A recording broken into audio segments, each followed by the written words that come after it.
Disyembre, naglalakbay ang Vapor Tabo sa Ilog Pasig patungong Laguna. Nag-uusap sa kubyerta ang mga pasahero. Mayroong barkong naglalakbay sa karagatan. Buenos dias, Ostodes. Kay bagal-bagal ang kubat-kubat, wala na bang ibibilis itong vapor? Parang isang dekada na tayo naglalayag sa sobrang bagal. Wala na bang itutulit tong makina, Kapitan? Pumanin din niya, Victorina. May mga sasakyan ng mangingisda maaring sumadsa sa ating vapor. Habang pinagtatalunan ng mga sakay ang pagtutuwid sa palikulikong ayos ng ilog ay biglang nagsalita si Simon. De hecho, las soluciones tan fácil que no se porque ninguno de ustedes pensó en eso. At ano na naman ito, Aber? Simple lang naman ang aking mungkay. Umukay ng ilog patungong Kamandilaan. Pagbukas ng bagong ilog, tatabunan ng ilog Pasig. De esta manera la chera. No se desperdicie en esto. Biyahe será mas fácil. Simple, Ginoong Simon, ipagpaumanin ninyo kung ako itututol sa iyong mungkahi. Sapagkat sa panukalang ito, malaking salapi ang gugugulin, Ginoong Simon. At saan naman kayo makakuha ng salaping ipangbabayad sa mga manggagawa? Pues, sino namang may sabing papasurin ko ang mga manggagawa? Isa pa sa pilitang pagtrabuhin ng mga bilanggo, biyag, matatanda, binata at mga batang lalaki. Subalit, ang iyong mungkahi maaaring magdulot ng himagsikan. Himagsikan? Nag-alsa na ba kahit minsan ang bayang Ehipto? Ang mga bilanggong Hudyo, sila ba ay nag-alsa? Ang isang edukadong tao na katulad ninyo ay ganito pala kahina pagdating sa kasaysayan. Ngunit, hindi taga-Ehipto ni hindi Hudyo ang inyong kaharap. Ang lupaing ito ay maraming beses nang nagimagsik dahil sa sapilitang paggawa. Wala na kung ano pa, inasabi na. At kayo, Padre Salvi, huwag na ninyong subukan na magsilta na mapangangatwirang pawang katunggangan. Ano naman ang kabulaan ninyo, mga praile, kung ang bayan ay maghimagsik?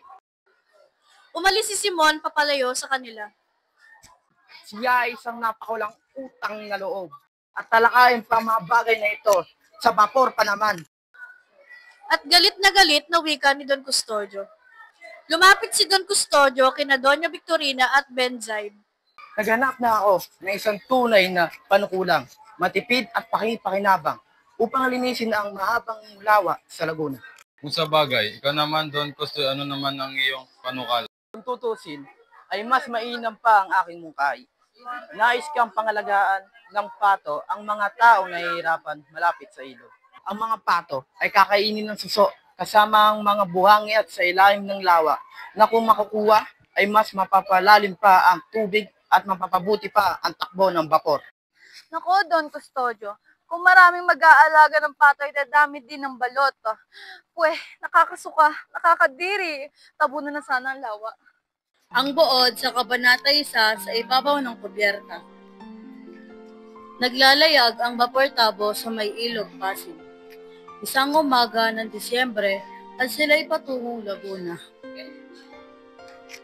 Nasa ibabaw ng kubyerta ang mga makakapangyarihan na tao tulad nila Don Custodio, Doña Victorina, Kapitan General, Padre Salvi, Padre Irini, Benzaib at si Simeon.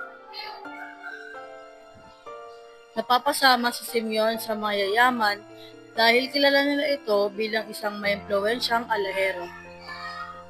Kilala siya sa buong Maynila dahil na-impluwensyahan ito ng Kapitan General.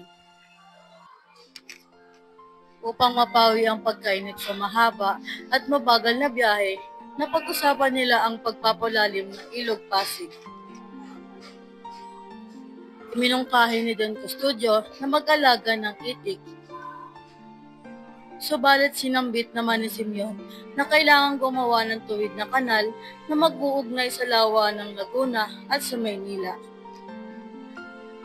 Sandaling nagkainitan sina Don Custodio at ang ilang praile dahil sa magkaiba nilang suhestyon at mithiing ipatupad. Ayaw naman ni Doña Victorina na makapag-alaga ng pato sa kanilang lugar dahil darami raw ang balot na pinandidirihan niya. Mga mahalagang pangyayari.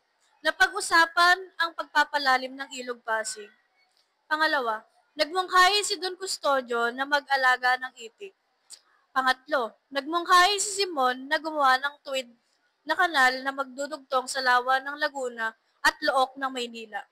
Pang-apat, nagkasagutan ang mga praile at si Don Custodio. Panglima, inayawan ni Doña Victorina ang pag-aalaga ng pato sapagkat dadami ang balot na kanyang labis na pinandidirihan. Mga aral sa Kabanata 1. Ang buhay kung minsan ay isang vapor tabo. Nasa itaas ang may kapangyarihan, ngunit hindi ito nangangahulugan na ligtas na sila sa mga suliranin dahil sila mismong nasa itaas ay ang gumagawa ng kanilang mga intindihin. Ito ang mga talasalitaan sa Kabanata 1. Sa ibabaw ng kubyerta. Magsasabalikad, magagampanan. Hubog, hugis. Tanawin, panoorin. Sumipol, pumito. Maglayag, magbiyahe. Panukala, suhestisyon. Nagkakawangis, nagkakatulad. Kalakal, paninda. Nambalos, nampas. Hikayatin, ayain. Nag-alsa, lumaban.